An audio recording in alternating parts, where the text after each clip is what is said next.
friends, I am hopping on this video before it actually even begins because I have a really exciting announcement that I've just been given the go-ahead to share with y'all, so I just had to fit it in this video. So let me tell you about it really quick. It is so exciting. I am going to be a part of a group called Made to Homeschool. It is going to be an online community of homeschooling Christian women we're just kind of coming together to create this website of resources for you guys, a place where you can find community and be helped in your homeschool journey. There are so many amazing features, but what I'm most excited about is the opportunity to be able to connect with each and every one of you guys.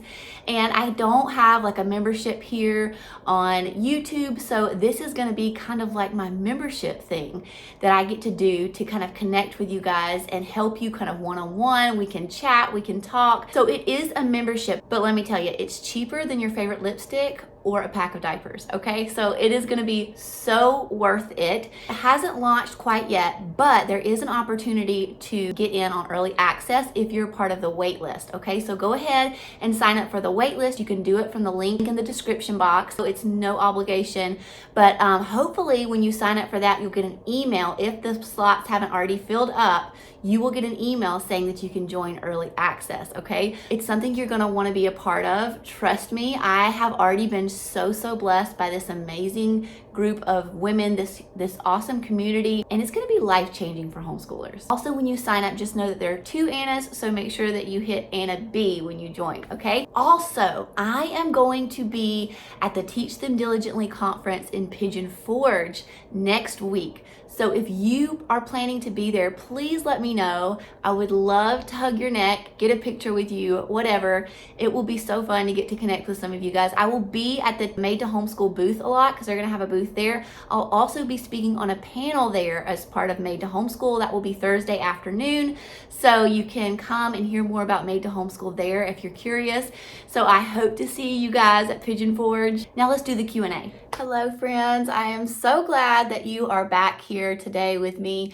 I am gonna do a little Q&A with y'all today. I have never done one of these and I've always wanted to. I've always thought it would be so fun. So today we're gonna give it a shot. I asked you guys over on Instagram and over here on YouTube some questions that you might have for me if I were to do one of these videos, and y'all sent some of the best questions my way. So I'm gonna try to get to as many of them as I can today. Before we get started, be sure that you go ahead and give this video a thumbs up and subscribe to my channel if you can. It helps me so much and I would so appreciate it. Go ahead and grab yourself some coffee or tea or water or whatever you like to drink. Start folding some laundry, do whatever you want to do, and let's answer some questions. So I printed these questions out. The first one says, do you make an income with YouTube? Any ideas to bring in any income as a stay-at-home mom?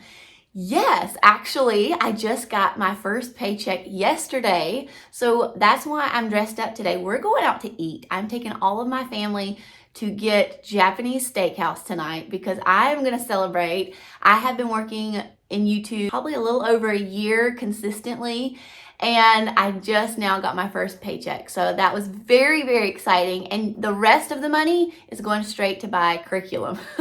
We have decided that we are not gonna live off of my YouTube money. We live strictly on my husband's salary, thank the Lord. But any additional YouTube money will just be fun money and things to maybe put towards savings and different things like that. I never want to rely on this income in case it gets taken away or in case God wants me to lay it down. I can do that. So I've always held YouTube with an open hand. It's if the Lord wants me to do this, I will. And when he wants to close this door, that's okay too. Managing time, schedule for kids and yourself.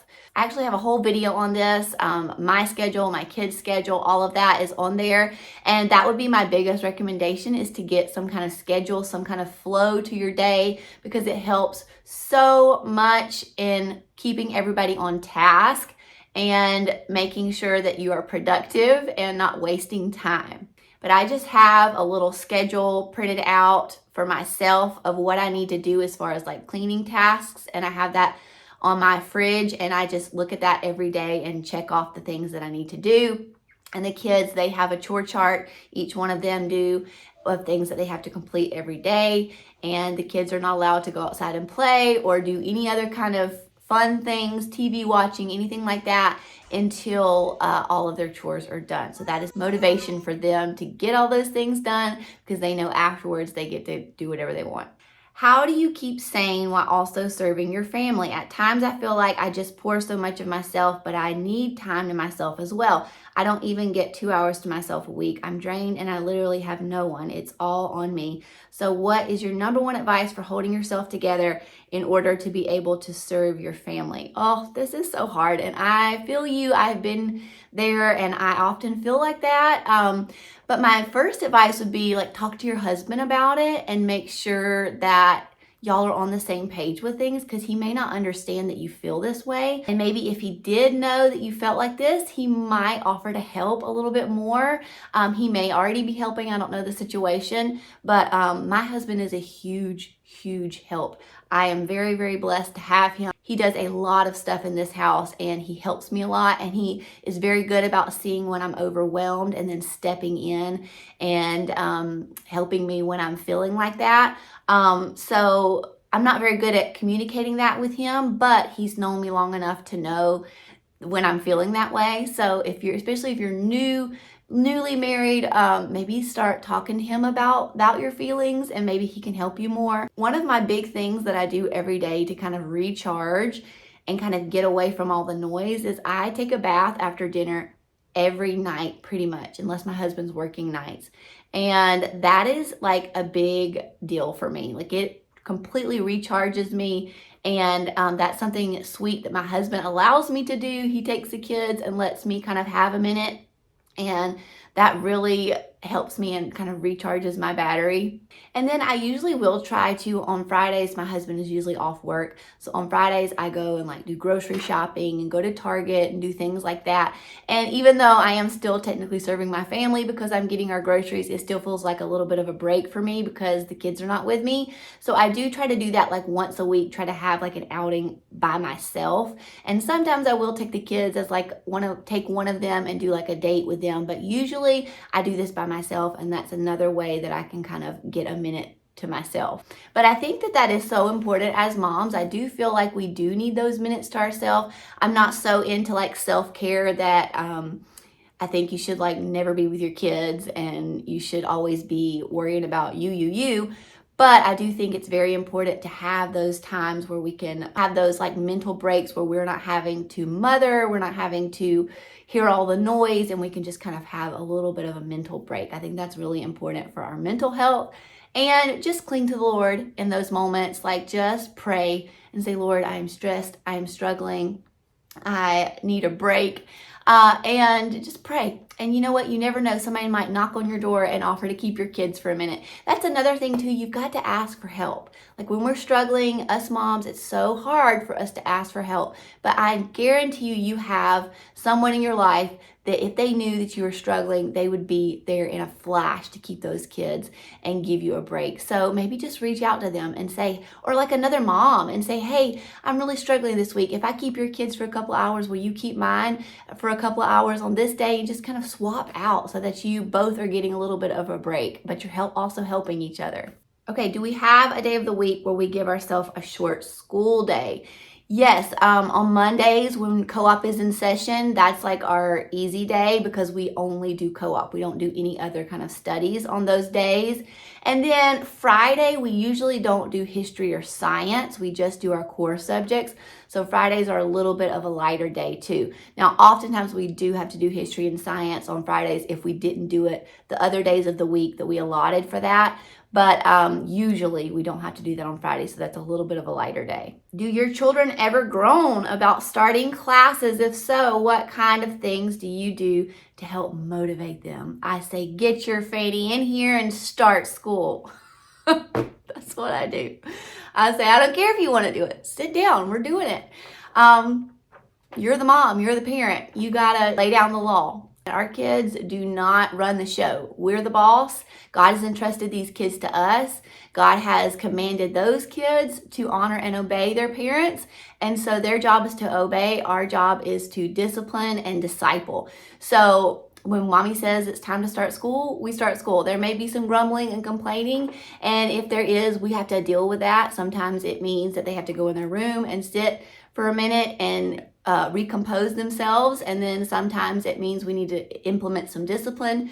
Sometimes they lose things like the TV or playing with the neighbor friends or Legos or something like that, but that's how we do it. I mean, school's got to get done, whether they like it or not. So we don't put up with the attitudes, though. If they're having a really bad attitude, they have to adjust and change it, or they don't get to be a part, and they have to sit by themselves for a while, or some other kind of punishment. But it's hard. You're going to have those days. Homeschool is a roller coaster sometimes. There's good days, there's bad days. The kid, I mean, they're emotional beings just like we are. Some days they're having a bad day. Some days we're having a bad day. We all just have to learn to love each other through it and give each other lots of grace. And I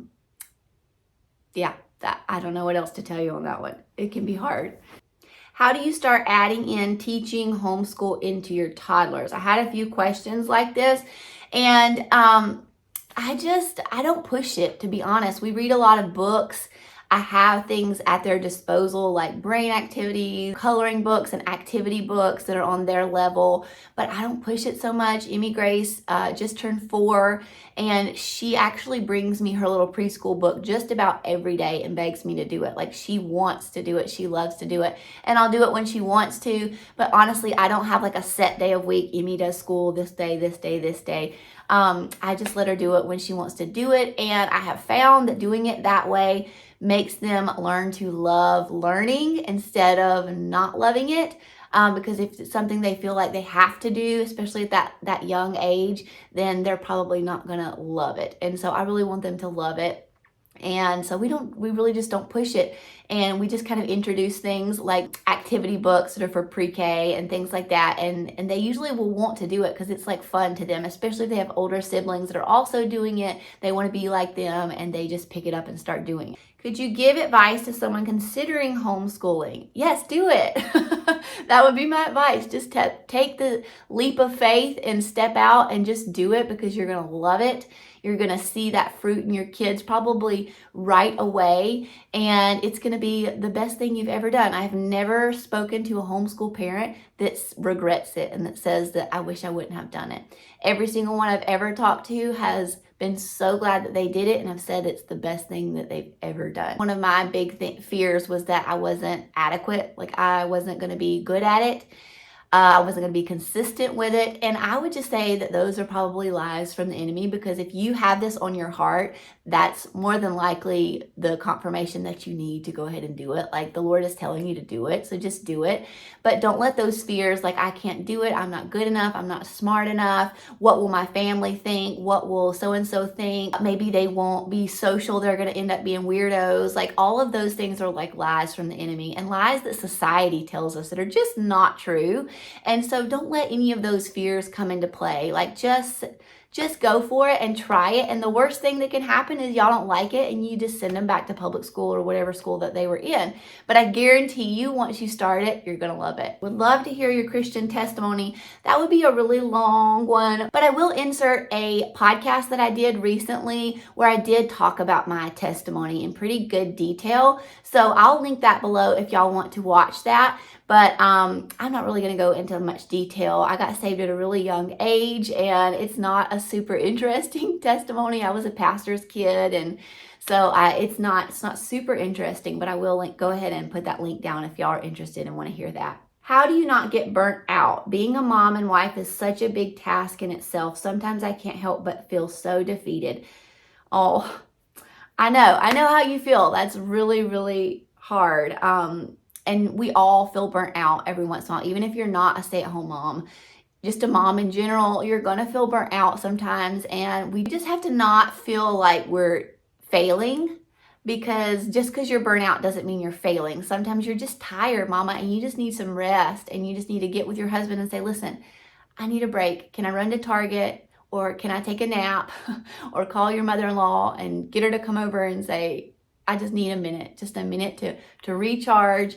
And then with homeschooling too, sometimes you just need a break. Sometimes you just need to take the week off and kind of recharge. Everybody recharge. That helps a lot because I have been there a lot.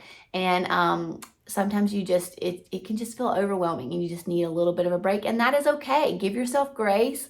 Motherhood is a series of seasons, and sometimes there's really hard seasons, and sometimes there's really good seasons, and sometimes in those hard seasons you just need a little bit of rest, and just you need to give yourself grace, give yourself a break. You're doing really good, Mom. Just keep up the good work. Do you think your personality drive is what helps you accomplish so much as a stay-at-home homeschooling YouTube channel running mom?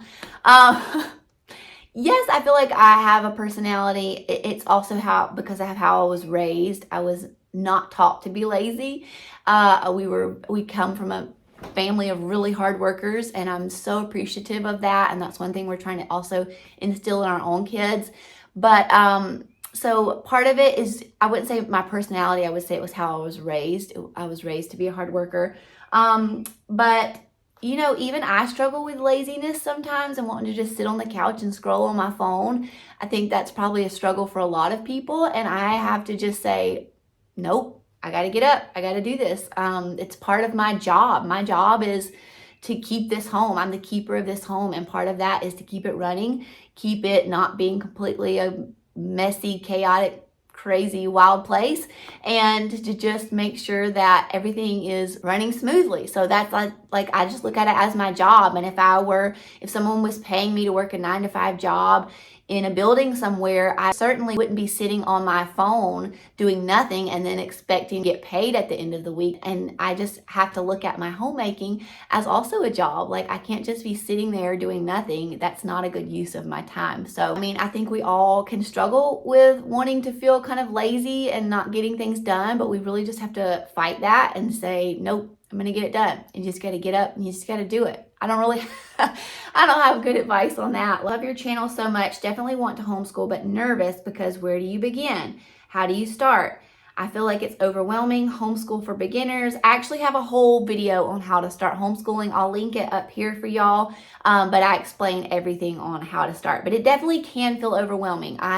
Even though I grew up homeschooled, I felt so incredibly overwhelmed when I first started. And I would just encourage you just to watch that video. There's a bunch of other great ones on YouTube to watch on how to get started with homeschooling. But I mean, just start by looking up the laws in your state and maybe grabbing just a little book over the summer that you could maybe do with your kids. They have them at Walmart, Costco, just those little activity books that have math, language arts, kind of all in one. And just start doing that with your kid a little bit every day and see if you like it. Maybe that would help you see if you enjoy it. But I really would just say, just start. To anybody who's trying to figure out if they should do it or not, just start. Is there a transition period from no homeschooling for younger kids to then homeschooling? Any tips to help kids engage to starting school? I think I understand this question. It was kind of a long one, but I think they're basically asking, how do you transition from like being like a toddler to then like having to do school every day? And that can be hard too, because especially if you have kids that love to be like outside and playing, and now they have to kind of sit and like focus for a couple of hours. I would just say start small. Like, start with just like 20 minutes. Let them have a little bit of a break. Do another 20 minutes. Let them have a little bit of a break, and just kind of do it that way. Like for Emmy Grace, she's going to be she's 4, and so she'll be in pre-K officially in the fall, and I'm just planning to do like maybe 10 or 20 minutes with her like 3 days a week, and just so we can get like 1 or 2 lessons in. Other than that, I'm not really going to stress about it. I think if you just come at it with a really like laid back mindset where you're not expecting a whole lot and there's not a lot of expectations on the child and on yourself, I think that you will not feel like you're failing, and it will go a lot smoother. So I don't know. I'm still navigating that. I've only had to do that once. So when we do it with Emmy Grace, we'll just see how that goes. Am I involved in any women's ministries? What does your women's social life look like outside of your family? It can be hard to make friends. I had several questions like this, like with loneliness and things like that. And I'm going to do a whole video, a Habits of a Homemaker video about loneliness with homemaking and homeschooling, because I feel like that is a huge topic and one that really needs to be talked about. So I'm going to do a video on that coming very soon. I have a few women in my life. I don't have a lot. It's a small handful of women in my life that I am in constant contact with. I text them all the time. We get together a lot. I try to do a play date with one of them and their kids several times a month, so that we can just all stay connected. And I try to text them a lot so we can stay connected, and I'll call some of them some. But it's not a big group. It's not like I have a ton of friends, but I do have a small community of women who I'm really close to, that the Lord has really blessed me with just really in the last few years. Before that, I did not have a lot of friends at all, especially homeschooling friends at all. I prayed and I prayed and I prayed for a long time. I'm going to get emotional. For the Lord to send me some godly Christian women in my life. I'm going to get emotional. I don't even know why. That I could do life with and I could do homeschool with, and who would love on me back, because that has always been an issue for me, that when I do find a friend, it's always like seems one-sided. And I just had to pray about that for a really long time. And I was like, Lord, I just need some friends who like want to have a relationship, like want to do things, want to talk, because it's so hard right now in this world we live in, because everybody's so busy and it's almost like nobody has time for friends anymore. And so after so much prayer, the Lord has brought some really awesome women in my life just in the last few years that have been such a blessing, like such a blessing in my life. And so just pray about it, because God will send you those women. And once you find them, you are going to just be able to cherish that and treasure that like you probably wouldn't have before, and you probably would have taken it for granted before.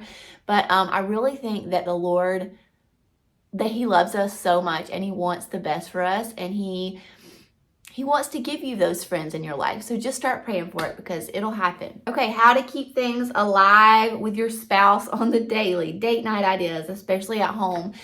Okay, my biggest number one marriage advice is not a popular one, especially in the homeschool world, I think. So my biggest advice is get your kids out of your bedroom.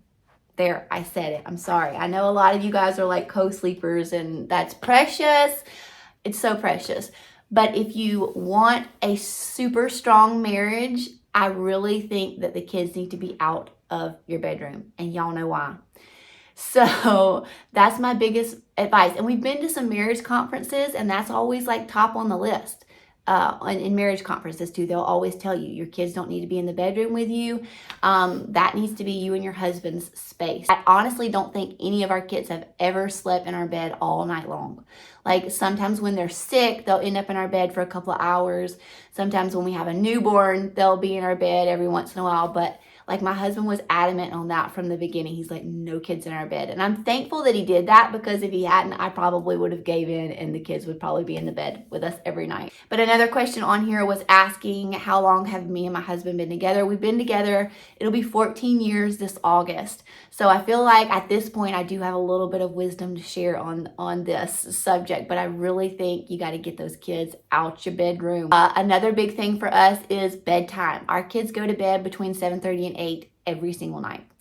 And that may seem early, but actually, if you look it up, that's very, very healthy for kids. The kids need to get lots of sleep for them to be able to function, for their brain to work right, for them, their behavior. Like it is so huge for kids to get lots and lots of sleep. But also for mom and dad, like Zach and I have that time at night together from like the kids go down at 8. We have from about 8 to 10 o'clock when we go to bed of just us time. And that has been huge for our marriage, because that's really like the only time of day where we can just sit and talk without interruption and just be together or watch a show together. And so that has been, we've done that from the beginning too, and that has been huge for our marriage. Another thing we've done from the beginning is date nights pretty much every single month. Last year we didn't miss a month. This year we haven't missed a month. We do a date night every single month, and it does take some planning and preparation and some money budgeted. We have an envelope that we keep for childcare. We have an envelope that we keep for our date night, and we budget that in every single month so that we have money to pay a babysitter, because we have no family near us. So we don't usually get help with babysitting. We have to pay somebody. So we budget money for that every month, and we budget money for us to go out to dinner or see a movie that month. Now, there have been lots of months where that money needed to go to other things, and then we didn't have the money to go out for our date night, and that is totally okay. We just pivot and we do a date night at home, and a lot of times that's looked like us just going to pick up like Chick-fil-A and bringing it here after the kids go down and eating it in quiet, or getting Olive Garden to go, or just making something like a nice dessert and eating that after the kids go to bed and turning the TV off and just talking and being with one another. So date nights don't have to be fancy. You don't have to go out if you can't afford that. But I really think it's a good investment in your marriage, which is why we budget for it every month. It's a good investment because it really helps you to just feel like you're like a fun, like teenage couple again, and you're like dating again, and you get dressed up and you feel flirty and you feel pretty. And I think there's something about that as opposed to doing it at home that's really special, and I think it's important in a marriage. Okay, another question was the breeds of our chickens. We've been doing chickens for like 3 years, so every year we've kind of added a few new ones to our flock, but we have mostly golden comets because those are excellent egg layers, and they are also really docile, and they're not mean or anything, so they're really good with kids. All of these breeds that I'm about to list to you are very good with kids from what I've researched. So they're not going to be like mean chickens. So we have a bunch of golden comets. We have some Easter eggers. We have a starlight green egger. We have some barred Plymouth rocks. And then we have one other one, but we could not remember what breed that is. But that's mostly what we have. We love to have a little bit of variety in color with the eggs, so we think that that is fun. But we also are practical, and so the golden comets lay a ton of eggs, and they are really, really good chickens. So that's why we have the majority of those, even though their eggs are just brown and they're not as fun as the blue and green. But they are really good egg layers. And we've actually had to start selling some of our eggs because we were getting so many. And that has actually been really nice because that's helped us pay for their feed. So we're actually not having to put any money into them right now, which has been nice. What's my husband's job? He is an air traffic controller. How do you reset when you've had an off day? Man, I have so many. There's so many days. I feel like, oh, today I totally missed it. I just pray. Like I really do. At night, as I'm laying my head on my pillow, I just pray and I ask the Lord to forgive me for when I messed up during the day, when I yelled at my kids, when I did whatever. And then I just pray that He will redeem it and make the next day so much better. And I just try not to be super hard on myself, because that is also the enemy trying to get you down, telling you you're not good enough, you didn't do enough. I heard a quote recently that it said, good moms don't worry if they're a good mom. So just trust in that. You're a good mom. If you're even concerned about if you messed your kids up that day or not, I'm sure you didn't. It's fine. Just pray, ask the Lord. Like every day when I get up, I just ask the Lord to just run my day, run our homeschool, be in our home. I invite Him into our home. I invite the Holy Spirit in, and I just say, Lord, fill me with your Holy Spirit today. Help me to love on these kids like you would love on them. Help me to be the hands and feet in Jesus to these kids and disciple them well. And we don't always get it right. That's part of having a sin nature, but we can just do the best we can in every day. And then when we don't have a good day, you just pick yourself up, you dust off the dirt, and you restart the next day. Every day is a new day. Every day is a chance to start again, and that is the beauty of it. And so just give yourself grace and restart. Also, I have found that playing a lot of worship music in our house really helps. It helps so much to just have a peaceful home. And you can watch my video about peace in the home. I talk a lot about that in this video, but I really feel like it helps me stay peaceful, like in a peaceful mindset. And it also helps my kids, and it just helps us all from kind of being at one another all day. And it just kind of keeps the Holy Spirit alive in your house somehow. I don't know how to describe it, but highly recommend keeping the TV off, keeping praise worship music on. What are some books you like to read? I am right now reading For the Children's Sake. I'm reading that book, and then I'm also about to start Raising Grateful Kids in an Ungrateful World, I think is what it's called. I'll try to link both of those below if I can remember. But the For the Child's Sake one has been amazing so far. I'm really enjoying that one. I'm actually just listening to it on audio. That's how I read most of my books other than my Bible, because I like to multitask. I don't like to just sit down and read a book. I've been trying to do that before bed for a few minutes, but I would much rather be listening to something and also be like cleaning and doing other things. That's who I am. What's my sourdough bread recipe? I'll put my favorite cookbook below. I'll link it below. I have one that's like tried and true. It's the basic sourdough loaf recipe from this cookbook that I'll put below. But I love that recipe. That's been the one that's like fail proof for me. And maybe I'll do a video and share that recipe with you guys soon, because I do change it a little bit from the recipe that's in the book. But if you do follow the recipe in the book too, you'll be good. Sourdough was a very long journey for me, a very hard, frustrating journey. It took me several years to kind of get the hang of it. I started when we first moved into this house and it did not work. I gave up. And then I started about a year after that and have been continuing it since then. But it is definitely a huge learning curve and something you just have to keep trying at. And you're going to have lots of trying, lots of failing, but it is so worth it in the end. It's something that really blesses my family. Everybody in this house looks forward to sourdough. They love it, and I really enjoy it too. It just makes me feel like Ma Ingalls, like a pioneer woman, like the Proverbs 31 woman. Like, it just makes me feel like I've really succeeded in the day when I can make some sourdough for my family. So it's fun. It's really fun, and I highly encourage you to start it if you haven't tried it. What are some tips for being a godly mother and wife? And my husband is weed eating right outside the door, so sorry for that. Some tips for being a godly mother and wife. I don't know, guys. I'm just trying to figure it out just like y'all are, okay? Get in the Word every day. That's all I can say. The more you're in the Word, the more you're going to be more like Him. And so that's my biggest advice. Pray, worship, get in the Word. How long have me and my husband been together and married? So I told you we've been married for 14 years. We've been together since I was in 9th grade and he was in 11th. So let me figure the math out for that.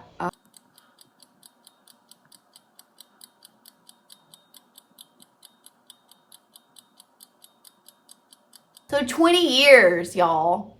Goodness gracious, I'm old as Methuselah. Yep, we've been together 20 years. We started dating when I was in 9th grade. We did take some breaks, like a year-long break, twice actually, during those 6 years. But we've been together about that long. It's crazy. We were high school sweethearts. I love that man. How do you get the Word into your kids? Well, Gabe has like a little devotional as part of his schoolwork that he does every day, and he reads his Bible a lot on his own. They encourage that a lot at our church, which I'm so grateful for. And our church is really good about discipling our kids. I'm so thankful for my church. And we also have all of them a Bible that they can literally like color in. I'll link it below. I'm telling you all this stuff to link. I'm like, am I going to remember all of this? I hope. So they love to do that. They love to highlight in it. And you read the Word together as a family every single day too. That is big. So, I mean, that's my best advice. Get them a Bible that they can highlight in, they can color in, they can read, and then also be reading to them from the Word every single day. All right, guys, I think I answered the majority of y'all's questions. Thank you so much for sending those in. This was so fun. I really enjoyed doing this video for you guys. Leave any more questions that you've thought of below, and maybe I'll do another one of these videos soon for you guys, because this was really fun. And be sure that you like this video before you leave. Be sure that you subscribe to my channel, and I will see you guys next time for my next video. Bye, y'all.